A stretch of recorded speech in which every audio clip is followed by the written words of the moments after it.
Hello everyone, welcome to my channel. I am Shagun. आज हम करेंगे यूनिट फर्स्ट का part second, communication skills, session one, various method of communications. अब जो ये सेशन फर्स्ट था, वेरियस मेथड ऑफ कम्युनिकेशन, इसके हमने जो टॉपिक्स थे वो कुछ टॉपिक हमने पिछले वीडियो में कंप्लीट किए थे। अब जो रहते हैं टॉपिक वो हम इस वीडियो में कंप्लीट करेंगे। यहाँ से हमें स्टार्ट करना था एडवांटेजेस ऑफ बॉडी लैंग्वेजेस। अब बॉडी लैंग्वेजेस के एडवांटेजेस क्या होते हैं? जो पॉजिटिव, अगर हमारा जो बॉडी लैंग्वेज है वो पॉजिटिव होगा तो वो जो कम्युनिकेशन कर रहा होता है हमारा, उसको इम्प्रेस करता है। अब जैसे हम ऑफिस में हैं और अगर हम अपने बॉस से कोई उसके साथ बात कर रहे हैं, अगर हम कॉन्फिडेंस में होंगे तो हाँ, उन्हें भी लगेगा कि हाँ, इसमें कॉन्फिडेंस है, ये अपनी बात को, दूसरे की बात सुन सकता है, उसे कम्प्लीटली समझ सकता है और अपनी बात भी रख सकता है।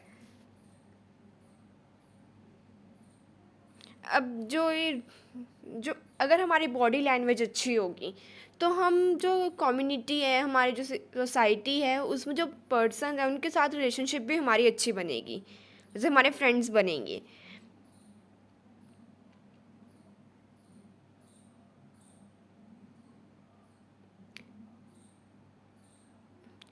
It help quicker transmission of the message. अब जो बॉडी लैंग्वेज होती है वो हेल्प करती है क्विकली जो मैसेजेस हैं हम उन्हें क्विकली पहुंचा सके जो हमें सुन रहे हैं उस तक। ये हेल्प करते हैं फिज़िकल चैलेंजेस में और लिटरेसी इशू में। अब जैसे कि हम कई बार ना कुछ साइन या फिर साइन का यूज़ करते हैं। अगर कोई है वो हमारी बात नहीं समझ पा रहा तो हम कुछ बॉडी लैंग्वेजेस के साइन वगैरह बना के, कुछ अपने हाथ से कोई इशारा दे के वो बात समझा सकते हैं। ये टाइम सेव करता है और जो मैसेज है उसे और भी इंटरेस्टिंग बनाती है बॉडी लैंग्वेज। अब डिसएडवांटेजेस क्या होते हैं बॉडी लैंग्वेज के? अब जो कम्प्लीटली जो बॉडी, हम कुछ बोले ना, सिर्फ बॉडी लैंग्वेज का ही सहारा ले कि हमें मैसेज किसी को पहुंचाना है, सिर्फ हम बॉडी लैंग्वेज का ही सहारा ले कि अपने हाथ हिला दें उधर जहाँ पे हमें कुछ बताना है तो उसकी तरफ वहाँ पे हाथ कर दें, तो ये कम्प्लीटली हेल्पफुल नहीं होता और ना ये कंप्लीट इन्फॉर्मेशन देता कि हाँ हम क्या बताना चाह रहे हैं। अगर हम बॉडी लैंग्वेज से कुछ समझाना चाहें तो हम कुछ और बताते हैं, तो ऐसा भी हो सकता है कि जो सामने वाला बंदा है वो कुछ और समझे उसे। इससे मिसअंडरस्टैंडिंग भी क्रिएट हो सकती है। ये डिफरेंट मीनिंग शो करता है डिफरेंट रिलीजन और कल्चर में।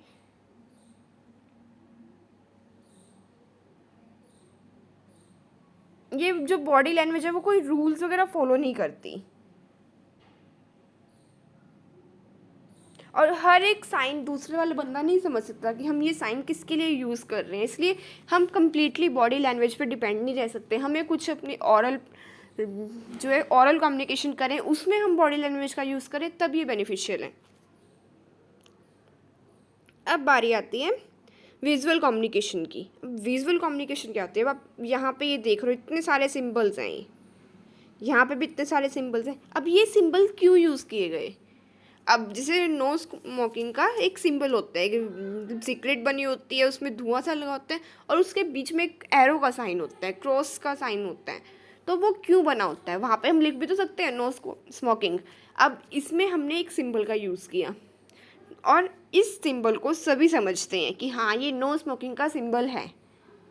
अब नो पार्किंग का भी सिंबल होता है, उसे भी सब समझते हैं। अब स्टॉप लिखा होता है कहीं पे या फिर कहीं लाइट होती है, रेड ग्रीन येलो लाइट होती है, वहाँ पे कुछ नहीं लिखा होता कि रुको तुम या चलो, वहाँ पे सिर्फ लाइट दिखाई जाती है कि रेड लाइट है मीन्स रुकना है, ग्रीन होगी तो मतलब चलना है, येलो है तो आपको वेट करना है। अब ये सब क्यों यूज़ किया जाता है? अब ताकि हम ये सब, ताकि इसे सब समझ सकें। अब हम कुछ लिख दें इंग्लिश में या फिर किसी और लैंग्वेज में, कोई पर्सन होगा वो उस लैंग्वेज को नहीं समझता तो उसको नहीं पता रहेगा कि वहाँ पे क्या लिखा हुआ है। पर अगर हम ऐसे सिंबल का यूज़ करें जो सब पर्सन को पता हो उसका मीनिंग, तो ये ईजिली होता है, ये ईजी होता है कि हाँ कोई दूसरा जो बंदा है वो इसे समझ सके कि ये सिंबल किस चीज़ का है और हमें इस सिंबल को देख के क्या करना है। इसलिए हम विजुअल कम्युनिकेशन यूज़ करते हैं। विजुअल कम्युनिकेशन में हम ऐसे सिंबल्स है जो सब इन्हें यूज़ करते हैं मैसेज को दूसरे तक पहुंचाने के लिए।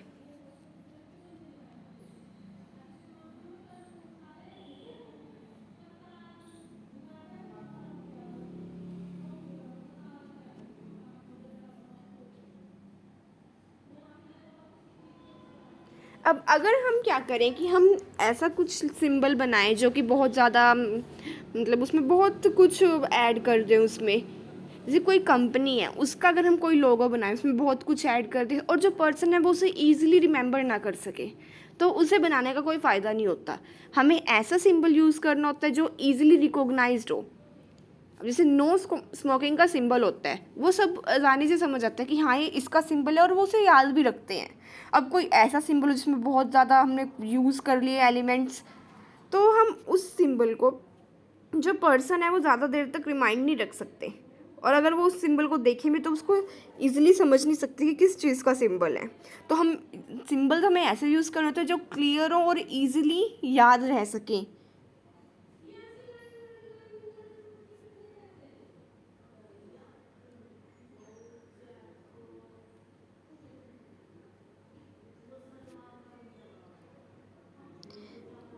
तो अब ये जो सिंबल्स आते हैं ये हम बहुत सारी चीज़ों में यूज़ होते हैं। जैसे अगर हम, आप फ़ोन में भी देखते हो, फेसबुक का एक सिंबल होता है, इंस्टा का भी अपना एक सिंबल होता है, और एक व्हाट्सएप का अलग होता है, फ़ोन के लिए अलग सिंबल होता है। तो ये सब सिंबल्स होते हैं, इसे हम ईजिली रिकोगनाइज़ कर सकते हैं कि किस चीज़ का सिंबल है, हम किस चीज़ के लिए इसे यूज़ कर रहे हैं।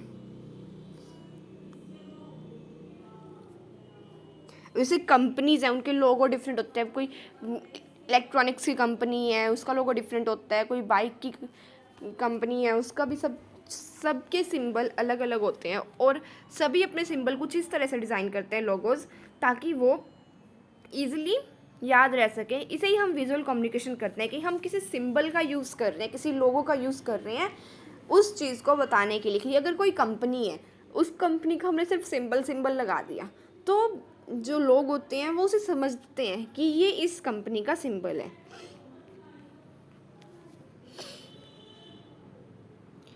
अब हमें सेशन 2 स्टार्ट करना है, प्रोवाइडिंग एंड रिसीविंग फीडबैक। अब फीडबैक क्या होते हैं मैंने आपको पहले बताया था। फीडबैक में हम क्या करते हैं, जो कोई, जैसे कोई सेंडर है वो मैसेज भेज रहा है, वो मैसेज भेजता है, फिर जो रिसीवर है उसका रिप्लाई करता है, उसे हम फीडबैक बोलते हैं। तो ये हम इसे नेक्स्ट वीडियो में करेंगे। अब हमने जो सेशन फर्स्ट था वो हमारा कंप्लीट हो चुका है, और हम सेशन सेकंड नेक्स्ट वीडियो में स्टार्ट करेंगे। Thank you.